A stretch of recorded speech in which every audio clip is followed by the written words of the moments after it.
Well, my best friend Dayton Duncan and I have been making films together for about 20 years on various subjects: the history of the West, the history of the Lewis and Clark expedition, Mark Twain, the first cross-country automobile trip. And when we were working on Mark Twain, we were interviewing the novelist Russell Banks. And Russell Banks said that, and we were talking about Huckleberry Finn, he said it was not only Twain's best work, but it was our Iliad and our Odyssey. That is to say that though most of us share the European traditions and ancestry that produced the Iliad and the Odyssey, we Americans were grappling with two themes that the European lineage didn't, and that Twain alone among writers in the 19th century was grappling with these twin themes of race and space. Now, a lot of my films have dealt with the sub-theme of race in the Civil War, baseball, jazz, Thomas Jefferson, Unforgivable Blackness, The Rise and Fall of Jack Johnson, and many other films. But I've also been drawn inexorably to space, and I don't mean outer space, it's the physicality of the United States, the way in which the landscape transforms us. And at that point, Dayton said, you know, we ought to do the national parks. And it was like every bell and whistle went off. It was, of course, yes. Grappling with American institutions like the Civil War, baseball, jazz, why wouldn't you take this amazing thing?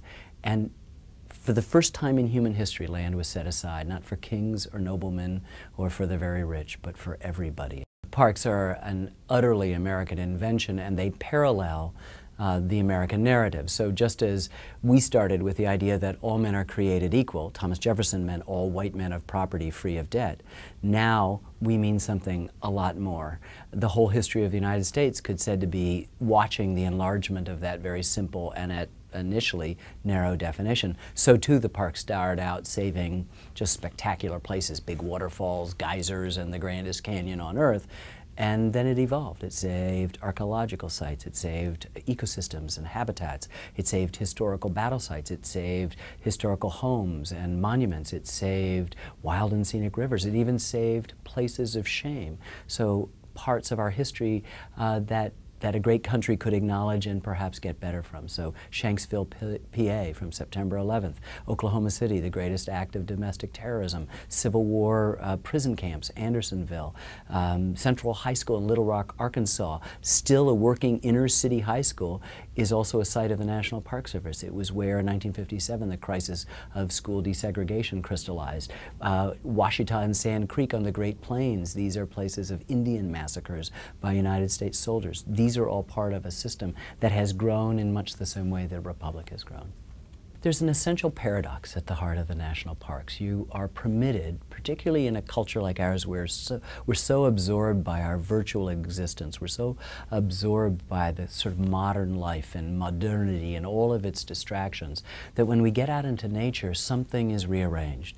We have a possibility to sort of slow down, to see ourselves in true relationship and not just in the abstract relationship that our daily life usually presents to us. And so we feel in some ways a kind of smallness out in nature. You stand on the rim of the Grand Canyon. The Colorado is exposing Precambrian Vishnu schist that is 1.7 billion years old, half the age of the planet, and you're lucky if you get 80 years. That makes you feel small, and at the same time you're enlarged by that. You feel a kinship with everything else. You feel a part of everything else, just as the egotist among us, and we all have them in every office and every circumstance, the egotist among us is diminished by his or her self-regard. And so the parks represent this opportunity to be connected to something much bigger, much larger, and ultimately, I believe, much more important than the stuff that fills up our daily life. And that's an unbelievable service that they provide. You know, there are 58 natural national parks, but of those 58, our attention usually focuses on the Grand Canyon or Yosemite or Yellowstone, the big three as they're often called. But I think that people are unaware of how incredibly special a Zion is in southern Utah, how incredibly amazing Glacier National Park is in northwestern Montana on the border of Canada. And I think the real jewels are the wilderness parks like Kings Canyon, the North Cascades in Washington State, Wrangell St. Elias, which is the largest national park, and no one's even heard of it, is a spectacular park. the Everglades, this amazing ecosystem, and the only place on Earth where the alligators and crocodiles coexist. And had Miami been permitted to continue to grow and encroach, all of that would be gone. Our book is really not about the places. It's not a travelogue. It's not just a nature film. It's the story of ideas and, most importantly, individuals who made this uniquely American thing happen. And so we introduce you to 50 or more people, most of whom you've never heard of. There is John Muir and John D. Rockefeller Jr., the great philanthropist, and Teddy Roosevelt. But you're also meeting the son of a slave, a Hispanic biologist, a society columnist for the Miami Herald, a woman, African-American Buffalo soldiers, the celebrated cavalrymen who protected Yosemite and Sequoia National Park in the first decade of the 20th century. A decade, by the way, when more African Americans were lynched than in any other decade. And here you have African Americans telling people, mostly white people, what they could or could not do. To me, the most surprising part of this was the diversity, the so-called ordinary people who are responsible for each park. That if you lift up the rock of each park, you find under it the story of an individual or a group of individuals who dedicated their lives, their fortunes, and their sacred honor to setting aside a place for perfect strangers, meaning you and me.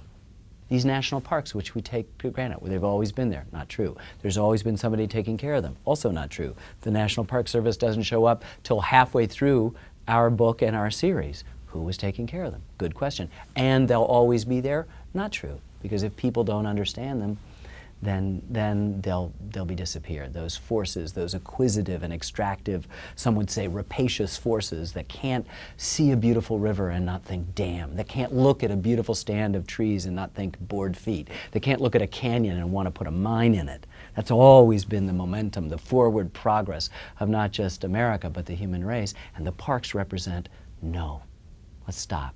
We could save this place. And by saving a place like Yellowstone, we also save the bison. If there had been no Yellowstone, the bison would be some stuffed animal in a natural history museum. The symbol of the United States with the bald eagle would be gone, had we not had the people who had the foresight to set it aside. So I think what we've done is reminded them of the tension and the drama, the passion, and the individuals that populate what we call history, but it's mostly made up of the word story, his story. And that's what we're interested in doing. And I think maybe, looking back, that maybe, you know, he told a good story. That would be the ideal, you know, compliment. I just want to tell a good story. So with regard to the national park, film and book, I want a very specific thing. After the Civil War series came out in 1990, about 3 years later, I was walking across the lawn of the Visitor Center at the Gettysburg National Battlefield with the superintendent. And at one point, he leaned over and he picked up this popsicle wrapper and he waved it in front of my face. And he said with a twinkle in his eye, "It's all your fault." His attendance had gone up 200, 300% and stayed there for years.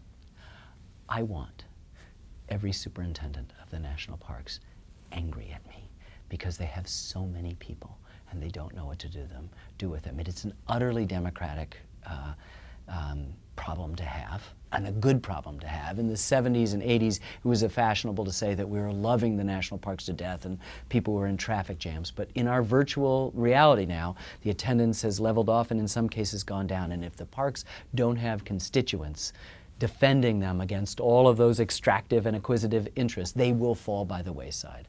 And so I want the parks to have to deal with more people than they can handle. It's a good problem to have in a democracy, but it keeps people committed and connected to the parks. Just remember that you own some of the most spectacular seafront property on Earth. You own some of the most spectacular waterfalls. You own the greatest collection of geothermal features, that means geysers, in the world. You own the grandest canyon on Earth.